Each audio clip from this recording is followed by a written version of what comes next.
제가 아내와 교제할 때의 일인데요. 제가 교제한 지 얼마 안 됐을 때 막 이렇게 막 뜨거울 때 되게 조금 부끄러운 일이 하나 있었습니다. 그 겨드랑이에 그 표피낭종이라고 어떤 종기 같은 게 저한테 난 거예요. 근데 이게 되게 좀 심하게 나가지고 그 거기서 나오는 고름으로 옷이 젖을 정도로 꽤 심한 상태였습니다. 그런데 이게 교제한 지 얼마 안 됐고 겨드랑이라는 게 뭔가 좀 부끄럽잖아요.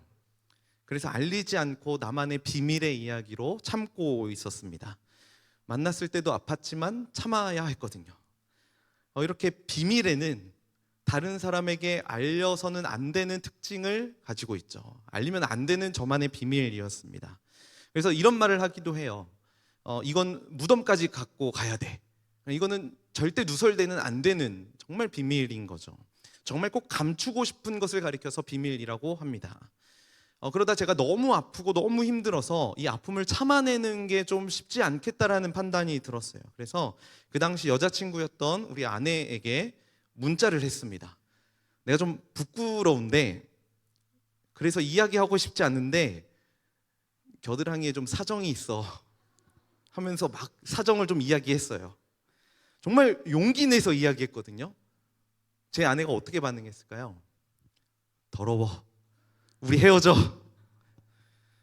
그렇게 하지 않고 진심으로 걱정해주고 가서 치료받으면 된다고 하면서 집 근처, 제가 사는 집 근처의 피부과를 검색해서 여기가 이런 거 잘 고친다라는 것들을 보내주더라고요. 제가 이런 여자와 함께 살고 있습니다. 이것처럼 비밀의 또 다른 속성이 하나 있는데요. 소속감을 더욱 강하게 만들어주는 공유의 기능이 있습니다. 우리끼리만 아는 거잖아요. 누구에게 알릴 수 없는데 내가 이 사실을 알림으로 인해서 내가 이 사람과 더 친밀한 관계를 임을 그걸 통해서 나타낼 수 있다는 거죠. 그런데 사도 바울이요, 이 복음을 가리켜서 비밀이라는 표현을 자주 사용했습니다. 에베소서에 보니까 곧 계시로 내게 비밀을 알게 하셨다라고 이야기하거든요. 그렇다면 바울이 말한 복음은 절대 말하면 안 되는 비밀이고 아니면은 우리끼리만 알아야 하는 비밀일까요? 바울이 말한 비밀은요, 미스테리온이라는 단어를 사용했는데요. 이 단어의 어원을 찾아서 그 의미를 찾아보니까 이 전까지는 알려지지 않았지만 어느 한때에 그것이 알려져서 드러나게 된 신비라는 의미를 가지고 있습니다. 그러니까 발견되기 전까지는 비밀이었는데 일단 발견되고 난 다음에는 수많은 사람들에게 이 사실이 알려져야 한다라는 거죠. 예를 들어 이런 겁니다. 우리 지난주에 그 갈릴레이에 대한 이야기를 했었는데, 갈릴레이가 그 이전까지는 몰랐었던 그 지동설을 발견을 합니다. 이제 확인을 했던 거죠. 발견되고 난 다음에는 이제는 많은 사람들에게 이 사실을 알려야 했었던 겁니다. 왜냐하면 하나님이 만드신 아름다운 창조 세계였고 신비로운 일이었으니까요. 이게 진리니까요. 그렇다면 사도 바울이 말하는 복음의 비밀은 어떤 비밀이냐는 거예요. 단순히 창세전부터 계획하신 구원의 경륜을 알게 되었다, 이 정도 의미하는 걸까요? 바울이 이 본문에서 말하고 있는 비밀은 하나님의 구원 계획이 유대인에게만 머무는 것이 아니라 이방인에게도 전달되어져야 한다라는 것을 가리키고 있습니다. 그래서 바울은 자기 자신을 가리켜서 이방인을 위한 사도로 나는 하나님으로부터 부르심을 받았다라고 이야기하고 있죠. 그러면서 복음의 비밀이라고 표현했었던 겁니다. 에베소서의 그 말씀에 이어서 보니까요, 이제 그의 거룩한 사도들과 선지자들에게 성령으로 나타내신 것 같이 다른 세대에서는 사람의 아들들에게 알리지 아니하셨으니, 우리 이어서 같이 읽어볼까요? 이는 이방인들이 복음으로 말미암아 그리스도 예수 안에서 함께 상속자가 되고 함께 지체가 되고 함께 약속에 참여하는 자가 됨이라. 네, 이는 이방인들이 복음으로 말미암아, 그러니까 이방인들도 예수 그리스도 안에서 함께 상속자가 되는 거죠. 예수 그리스도 안에서 함께 지체가 되고 함께 약속에 참여하는 자가 된다라고 말씀하고 있는 겁니다. 이 사실을 위해서 바울이 부르심 받았다라는 거죠. 복음에는 이런 특징이 있습니다. 하나님의 때를 따라서 그 이전까지는 어떠한 비밀스럽게 유대인들만 알고 있는 특정한 무리만 알고 있는 비밀이었다면은 이제 하나님의 때가 찼을 때 유대인들에게만 알려졌던 그 복음의 비밀이 이제는 이방인들에게도 전달되어야 한다라는 거죠. 오늘날의 이 의미를 이어받아서 아직 예수 그리스도의 은혜를 알지 못하는 자들에게 그 사랑을 전하는 것이 우리 교회가 가진 사명입니다. 그래서 교회는 단순히 십자가에서 예수님이 죽으셨다를 믿는 것뿐만 아니라 더 나아가서 이 예수님이 모든 죄인들을 사랑하시고 죄인을 향해서 구원의 길을 여셨다라는 이 구원의 비밀을 알리는 것, 이것이 교회에게 주신 하나님의 사명이라는 거죠. 그런데 교회가 이 사명을 잘 감당하지 못했습니다. 교회 안에 자꾸 벽을 만들었고 다른 사람들을 적대하고 배타적으로 그 사람들을 밀어내면서 복음을 이방인의 것, 다른 사람들, 모든 사람의 것이 아니라 우리의 것으로만 만들어가고 있다라는 거예요. 우리 교회의 것만, 복음의 비밀을 우리만 아는 우리의 것으로만 공유하고 누리고 있다라는 거죠. 아마 대표적으로 예수천국 불신지옥이라는 전도 방법이 이것에 해당할 겁니다. 조금 유치하지만 이런 의미가 담겨져 있는 거예요. 예수를 믿으면 우리 편이고 예수를 믿지 않으면 다른 편, 우리 편이 아니다라는 거죠. 보통 우리가 예수천국 불신지옥 이런 말을 할 때에는요, 우리는 이거를 선포하고 있는 그 사람의 태도로부터 그 비판점을 찾곤 하는데, 오늘은 태도 말고 예수천국 불신지옥이 가지고 있는 신학적인 문제는 무엇인지에 대해서 좀 고민해 보려고 합니다. 예수천국 불신지옥, 신학적으로 어떤 문제가 있을까요? 예수천국 불신지옥은 우리가 너무나 잘 아는 것처럼 예수님을 믿으면 천국에 가고 믿지 않으면 지옥에 간다라는 말이잖아요. 한번 여러분들에게 질문을 드려볼게요. 정말로 예수님을 믿지 않아서 지옥에 가는 걸까요?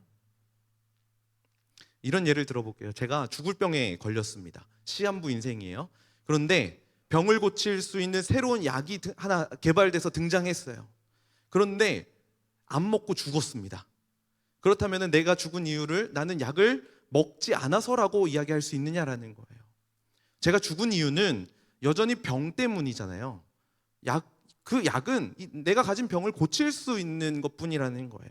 마찬가지로 우리가 지옥에 가는 이유는 우리가 믿지 않아서가 아니라 우리가 가진 우리의 죄 때문이라는 거죠. 그러니까 원래 우리는 지옥에 가야 되는 사람들이라는 거예요. 그래서 만약 굳이 정확하게 외쳐본다면은 예수천국 불신지옥이 아니라 원래 지옥, 예수천국, 이게 맞는 거죠.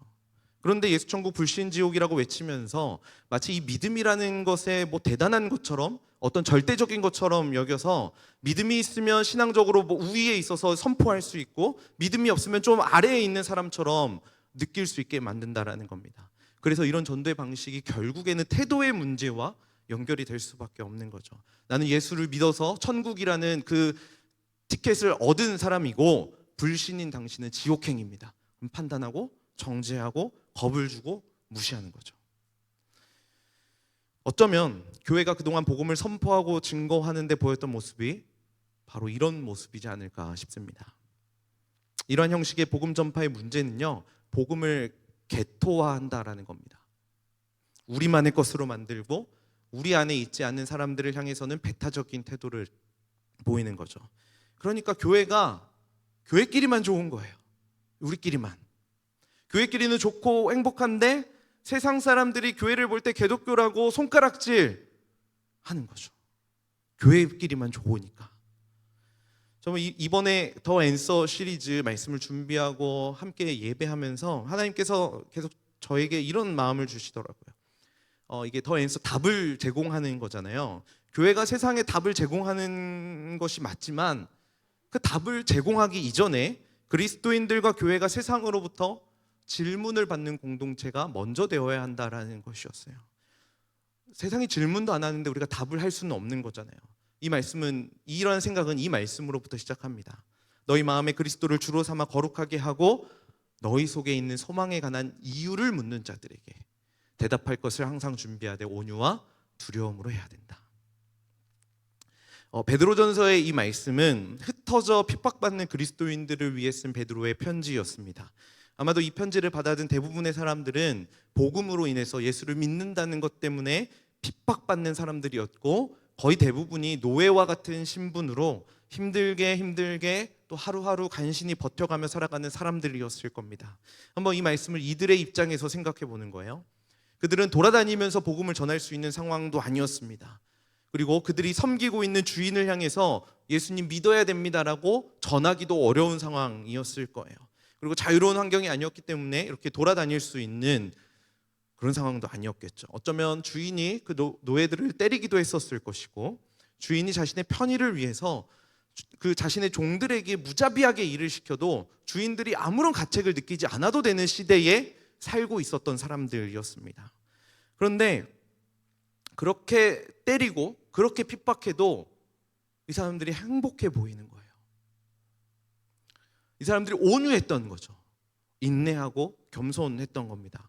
반면에 그렇게 핍박을 가하고 있는 주인들은 모든 것을 소유하고 갖고 있고 하고 싶은 대로 다 할 수 있는 상황이었음에도 불구하고 자신의 삶에 대해서 불평이 가득했고 원망했다라는 거죠. 그런데 이 노예들은 그런 상황이 아닌 것 같은데 행복해 보였던 거예요. 아무것도 소유하지 않았고 여유도 없었고 기쁨도 없는 그런 상황인데 기뻐하는 그들의 모습을 보면서 주인들이 의아하게 여길 수밖에 없었던 거죠. 이들이 도대체 무엇을 가지고 있을까? 이들이 행복한 이유는 무엇일까? 그때 종들이 대답해야 했었던 겁니다. 내가 지금 어떤 소망을 가지고 살아가고 있는지, 하나님이 우리와 어떻게 동행하고 계시는지 자기의 삶으로 대답했어야 했었던 거예요. 두려움과 때로는 온유함으로 대답을 했어야 했던 거죠.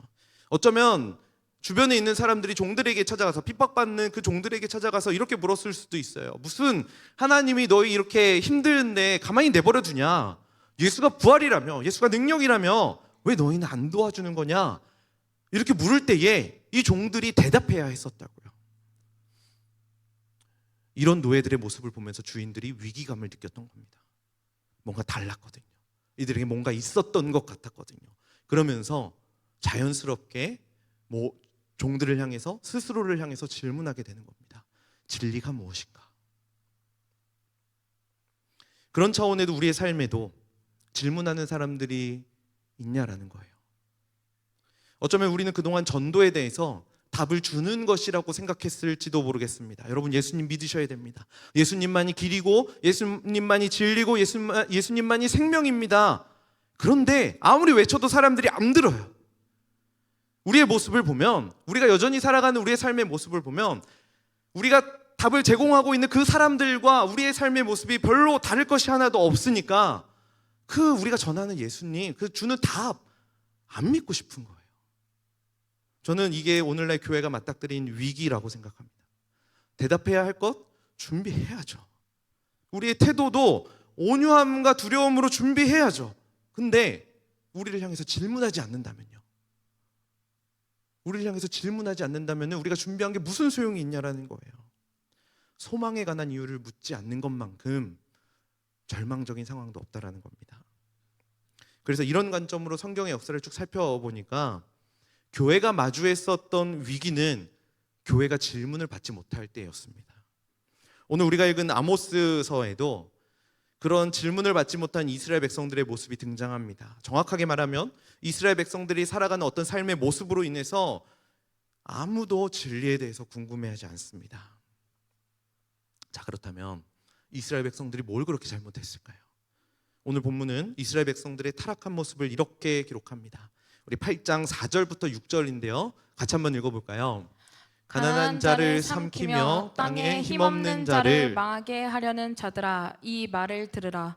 너희가 이르기를 월삭이 언제 지나서 우리가 곡식을 팔며 안식일이 언제 지나서 우리가 밀을 내게 할꼬, 에바를 작게 하고 세계를 크게 하여 거짓 저울로 속이며 은으로 힘없는 자를 사며 신 한 켤레로 가난한 자를 사며 찌꺼기 밀을 팔자 하는도다. 우리와 문화가 달라서 조금 어려울 수는 있는데요. 좀 부정적인 뉘앙스들이 느껴지시죠?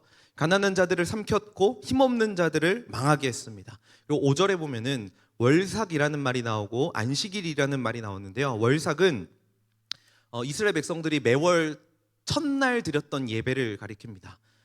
이날은 아무것도 하지 않고 안식일처럼 예배 드려야 하는 날이었어요.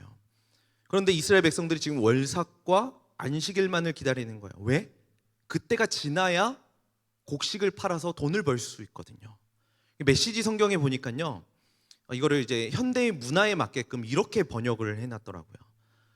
놀러 가고 싶은데 월급날이 왜 이리 멀까? 나가서 즐기고 싶은데 주말이 왜 이리 멀까?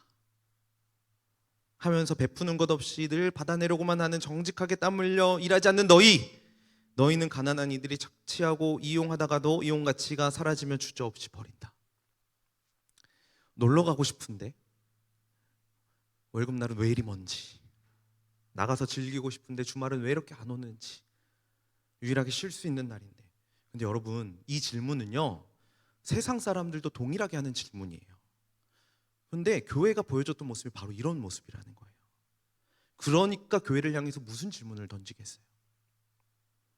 진리에 관해서 질문하고 싶은 게 전혀 없는 거죠. 그런데요, 성경이 이 문제의 원인을 뭐라고 이야기하냐면은, 오늘 우리가 읽은 11절 말씀을 함께 좀 보려고 그래요. 11절 말씀 같이 읽어볼까요?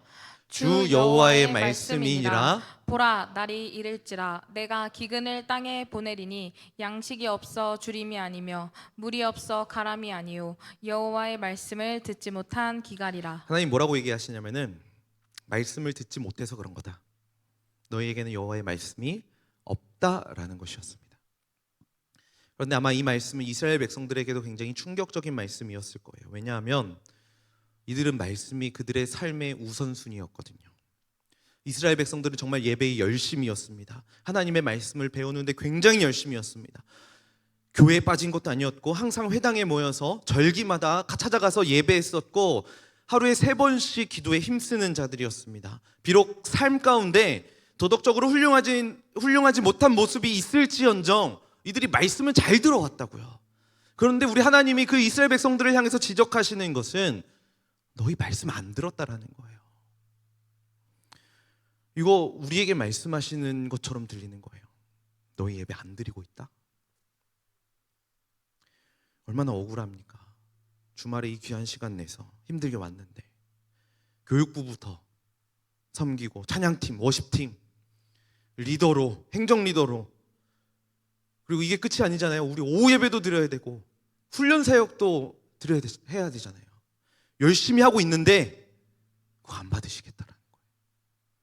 너희 예배 안 받겠다. 얼마나 무섭습니까?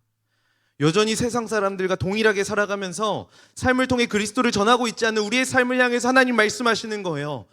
너희 예배 안 드리고 있어. 나 너희 예배 안 받을 거야. 저는 정말 솔직하게 우리 교회 예배가 너무 좋습니다. 청년 예배는 너무 더 좋습니다. 함께 말씀 나누고 예배하고 찬양하고 함께 기도하고 또 때 맞춰서 수련회 가고 교회 이런저런 일로 함께 하는 거 너무 좋아요. 그런데 두렵기도 해요. 이렇게 우리끼리 좋은데 정말 우리끼리 좋으면 어떡하지? 우리 하나님 이 예배 안 받으시면, 우리 공동체 안 받으시면. 이스라엘 백성들도 그랬어요. 예배 드리는 거 너무 좋았어요. 행복했어요. 말씀 배우는 것도 너무 좋았어요. 그래서 그들은요, 여기 말씀에 손목에다가 말씀을 새겨가지고 아침에 일어나서 말씀 한번 읽고 밤에 자기 전에 말씀 한번 보면서 외우면서 그렇게 살아가던 사람들이었다고요. 그런데 그들만 좋았던 거예요. 세상에 나가서는 세상 사람들과 똑같이 주말 언제 올까? 어떻게 하면 돈 많이 벌 수 있을까?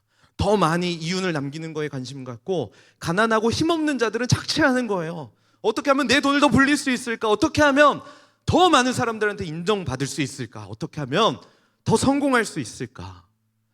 세상 사람들이 하고 있는 생각과 동일한 생각을 가지면서 예배하고 있었던 거죠. 그런 이스라엘 백성들을 향해서 하나님이 심판의 메시지를 이 아모스서를 통해서 하고 계시는 겁니다. 우리 1절과 2절에 이렇게 이야기하세요. 우리 같이 한번 읽어볼까요? 주 여호와께서 내게 이와 같이 보이셨느니라. 보라, 여름 과일 한 광주리이니라. 그가 말씀하시되 아모스야, 내가 무엇을 보느냐? 내가 이르되 여름 과일 한 광주리니이다 하매, 여호와께서 내게 이르시되 내 백성 이스라엘의 끝이 이르렀은즉 내가 다시는 그를 용서하지 아니하리니. 이게 선지서가 조금 어려운 게 이런 워드 플레이들이 좀 많이 등장하거든요. 근데 이게 번역하면서 그걸 살리지 못해서 좀 어려운데요. 이게 히브리어로 보면은요, 지금 이 말씀에 나오는 여름 과일 한 광주리에서 여름 과일이라는 단어하고요, 뒤에 나오는 끝, 종말이라는 의미죠. 끝이라는 의미가 발음이 똑같습니다. 그러니까 지금 워드 플레이 하면서 이스라엘의 잘못을 지적하고 있는 거죠. 그러니까 지금 아모스 선지자에게 여름 과일 한 광주리의 환상을 보여주신 것은 이스라엘 끝장났다라는 거예요. 끝났다. 하나님이 굉장히 화가 많이 나셨죠. 다시는 그를 용서하지 아니하겠다라고 이야기합니다. 사랑하는 청년 여러분, 혹시 이 경고가 우리를 향한 경고는 아닙니까? 그런데 저는 오늘 이 말씀을 묵상하면서, 동일한 말씀을 묵상하면서 여전히 세상의 모습과 동일하게 살아가는 내 자신의 모습에 대해서 두렵기도 했지만 한편 소망을 발견할 수도 있었습니다. 왜냐하면 2절에 이 말씀이 있어요. 2절에 보시면요, 여호와께서 내게 이르시되 내 백성 이스라엘. 그러니까 이스라엘 지금 끝났다, 이제 내가 용서하지 않겠다라고 이야기하는데, 그 이스라엘 백성들을 가리켜서 뭐라고 이야기하냐면은 내 백성이라고 얘기하세요. 우리 하나님이 내 백성이다. 여러분, 이 하나님의 마음이 보이시나요? 아모스서 전체를 살펴보면은요, 굉장히 암울합니다. 첫째 환상을 보여주셔서 이스라엘 심판하겠다, 둘째 환상 보여주셔서 이스라엘 심판하겠다, 계속해서 이스라엘 백성들의 죄와 타락의 모습을 지적하시면서 심판하시겠다라는 말씀이 1장부터 9장까지 쭉 이어져요. 여러분, 성경책을 보세요. 9장 10절까지는요 그 심판에 대한 메시지가 계속 나옵니다. 그런데 이 아모스가 굉장히 은혜가 되고 소망이 되는 건요, 9장 11절부터 마지막 15절까지의 그 짧은 말씀이 있기 때문이에요. 한번 11절 말씀을 보실까요? 그날에 내가 다윗의 무너진 장막을 일으키고 그것들의 틈을 막으며 그 허물어진 것을 일으켜서 옛적과 같이 세우고. 다윗의 무너진 장막이 일으켜지고 그 벌어진 틈을 막으시고 허물어진 것을 일으키시는 분이 있다라고 얘기해요. 그분이 누구죠? 여호와 하나님인 거예요. 이 본문의 주어만 봐도 그날에 내가 그렇게 하겠다, 하나님이 이야기하고 계시는 거잖아요. 타락은 이스라엘 백성들이 했는데 회복은 하나님의 주도로 이어지는 것을 우리 말씀을 통해서 보게 되죠. 왜 하나님의 주도로 이어질까요? 그 타락이 하나님을 향한 배반이었기 때문에 그렇습니다. 하나님을 향한 배반은 하나님이 만족하실 정도의 노력이 있어야 하는데 인간들에게는 그것을 충족시킬 만한 능력이 없기 때문이에요. 그래서 하나님이 직접 찾아오셔서 그 문제를 해결하실 수밖에 없었던 거죠. 그래서 오늘 본문에 나오는 하나님의 해결책이 바로 이겁니다. 14절 말씀 같이 읽어볼까요? 14절 같이 읽어봅니다. 시작. 그들이 황폐한 성읍을 건축하여 거주하며 포도원들을 가꾸고 그 포도주를 마시며 과원들을 만들고 그 열매를 먹으리라. 돌이키게 하시는 것 하나님이 하시죠. 그런데 그 하시는 일을, 하나님이 하시는 일을 보면요, 성읍을 건축하신대요. 그리고 거기 거주하게 하시고요, 포도원을 가꾸게 하시고 마시게 하고 그 열매들을 먹게 하신다라고 이야기합니다. 어쩌면 이게요, 성경 곳곳에서 이야기하고 있는 그 하나님 나라, 얼마나 아름다운 그 하나님의 나라를 묘사하는 것과 굉장히 일맥상통한 표현입니다. 그런데 이게 아모스서에서 의미가 있는 게 뭐냐면요, 그 이스라엘 백성들을 향해서 심판의 메시지를 던질 때에 5장에 보면은 이렇게 이야기해요. 이건 심판의 메시지거든요. 너희가 비록 다듬은 돌로 집을 건축하였으나 거기 거주하지 못할 것이요, 아름다운 포도원을 가꾸었으나 그 포도주를 마시지 못하리라. 이스라엘 백성들이 열심히 했어요. 뭔가 하려고 건축했는데 거기 거주하지 못했습니다. 포도원을 가꾸었는데 거기서 나오는 열매들을 먹지 못하고 마시지 못했어요. 이게 원래 우리의 현실이라는 거예요. 그런데 우리가 성읍을 건축하고 포도원을 가꾸고 포도주를 마시고 그 열매를 먹는 때가 찾아온다라는 거예요. 이것이 하나님으로부터 주어진 축복이라는 거죠. 이게 하나님 나라를 소망하며 살아가는 예수 그리스도 안에 있는 우리들에게 주신 하나님의 축복이라는 거예요. 저는 오늘 말씀을 준비하면서요, 처음에는 우리 이제 레드카펫 데이도 있고 아까 광고했었던 것처럼 크로싱 단기 선교 그 팀도 이제 모집을 하니까 전도해야 된다, 복음 전하자, 이걸 이야기하고 싶었어요. 그런데 말씀을 준비하면서 하나님이 계속해서 그 마음을 안 주시는 거예요. 그러면서 하나님이 주신 마음은 그냥 복음이었어요. 복음. 하나님의 주도로 회복되는 하나님 나라, 포로된 자들이 회복되고 황폐한 성읍이 건축되고 포도원을 통해 포도 열매를 맺는 거, 여러분 이게 복음이잖아요. 예수님이 오셔서 세상이 물을 때 그 세상을 향해서 답했던 그 대답도 바로 이거였어요. 주의 성령이 내게 임하셨으니 이는 가난한 자에게 복음을 전하게 하시려고 내게 기름을 부으시고 나를 보내사 포로된 자에게 자유를 눈먼 자에게 다시 보게 함을 전파하며 눌린 자를 자유롭게 하고. 예수님이 하신 말씀이었어요. 여러분, 우리에게 있는 복음이 바로 이거예요. 가난한 자들에게 복음을 전하고 포로된 자에게 자유를 주고 눈먼 자들이 다시 보게 되는 것, 눌린 자들이 자유케 되는 것. 이 복음 우리가 지금 누리고 있는 거라고요. 이 복음을 누리고 이 복음으로 기뻐하면 우리가 막 뭘 하지 않아도 세상으로부터 질문을 받을 수밖에 없다라는 거죠. 넌 뭐 믿고 그렇게 행복하니?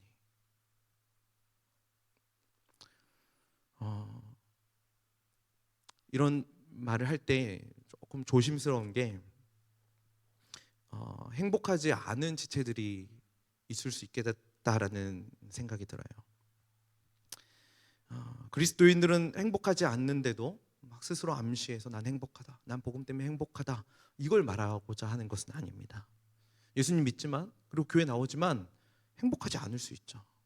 그런데 우리가 행복에 초점을 맞추는 것이 아니라 우리가 원래 어떤 존재인지를 기억해야 된다는 거예요. 그 아모스서 말씀 보세요. 11절에 보면은 아버지의 집에 있지만 거기 거주하지 못해요. 하나님으로부터 주어지는 풍성한 포도 열매를 못 먹어요. 우리가 원래 이런 사람들이었다라고요. 그런데 우리가 조금씩 더디지만 변해가고 있다라는 거예요. 아버지의 집으로 초청받았고, 그래서 우리는 아버지의 집을 향해 가고 있고, 그리고 조금씩 그 집에서부터 나오는 포도 열매 마시고 먹고 그렇게 성장해가는 사람들이라는 거죠. 그래서 어느 때는 좌절할 수 있겠죠. 어떨 때는 슬퍼할 수 있고 무너지고 눈물 흘릴 때가 있겠죠. 그렇지만 궁극적으로 우리의 소망이 어디에 있는지를, 그리고 우리가 어디를 향해 가고 있는지를 믿고 알고 있다면은 기뻐할 수 있다라는 거예요. 우리는 이것을 세상에 전하는 사람들이라는 거죠. 사랑하는 청년 여러분, 저는 정말로 여러분들에게 강력하게 권면하고 싶습니다. 여러분, 예수님 믿으셔야 돼요. 예수님 잘 믿으셔야 됩니다.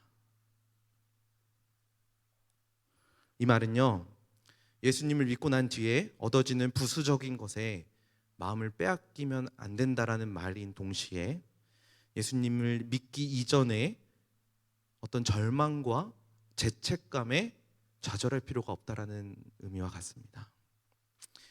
어쩌면 그동안 교회는 너무 성급하게 세상을 답을 주려고 했는지 모르겠어요. 어쩌면 우리도 전도라는 것이 예수님이라는 진리라는 그 답을 세상에 줘야 한다라고 생각했을지도 모르겠어요. 그 CCC 여름 수련회 가면은 그 집회 전에 항상 백문일답이라는 걸 해요. 모든 어떤 질문에 다 예수 그리스도를 외치는 거예요. 뭐 예를 들어 이 세상의 주인은 누구십니까? 예수 그리스도. 불러도 한이 없는 그분의 이름은 무엇입니까? 예수 그리스도. 우리에게 구원을 주시는 진리 되시는 그분의 이름은 무엇입니까? 예수 그리스도.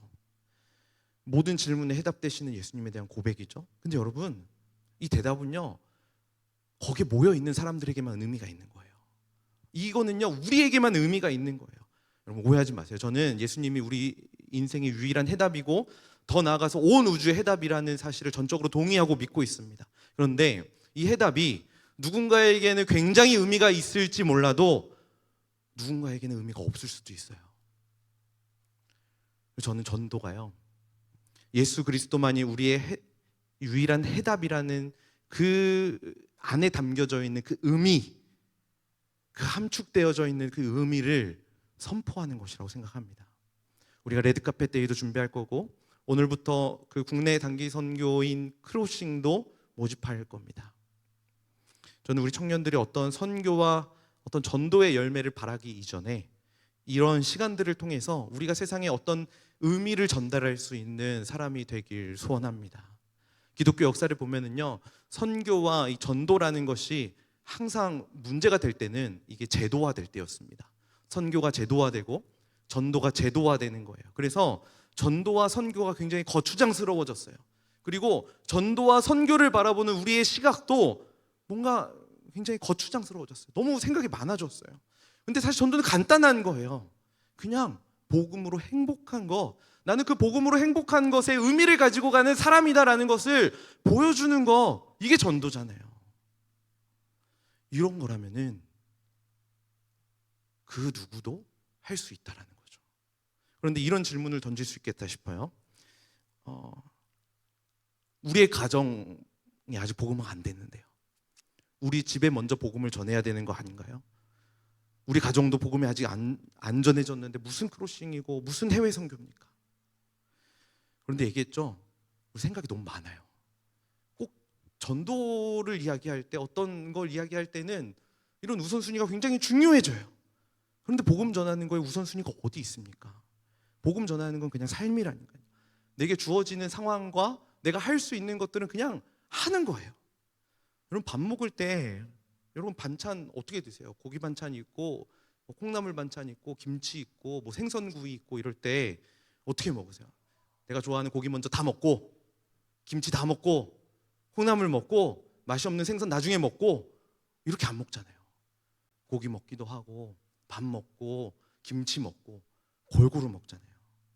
전도는요, 우리에게 찾아오는 기회마다 하는 겁니다. 하나님이 우리에게 계속해서 복음 전할 수 있는 기회를 주고 계세요. 저는 그게 이 레드카펫 데이라고 생각합니다.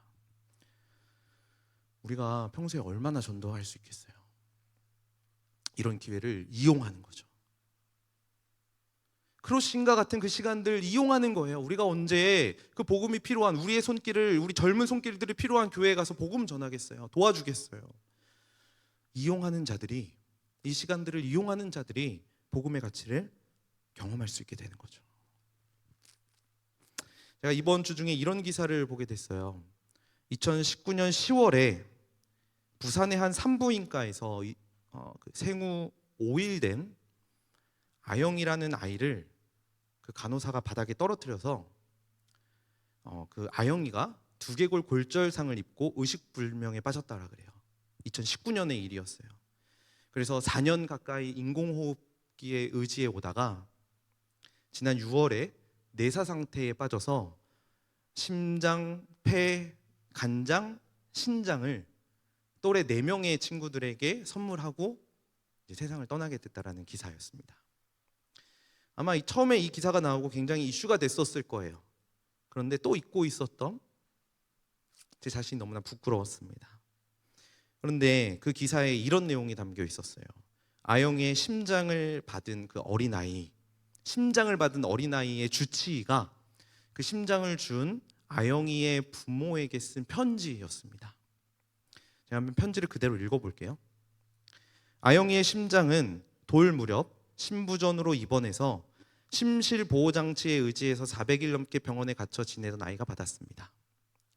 다인실 창문을 통해 보던 세상이 전부이던 아이는 덕분에 비로소 흙도 밟고 집에서 또래 아이처럼 지내고 있습니다.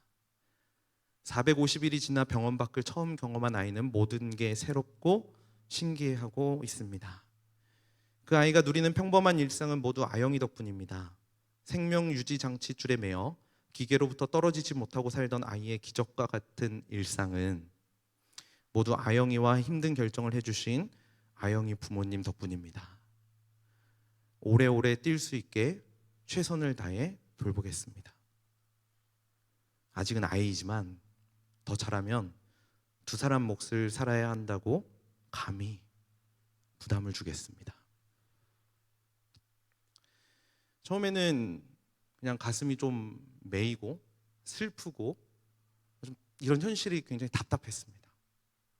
그런데 한번 내 자신의 모습을 보니까 내가 이런 생명을 받은 자였더라고요. 원래 우리 지옥에 가야 될 사람들이었잖아요.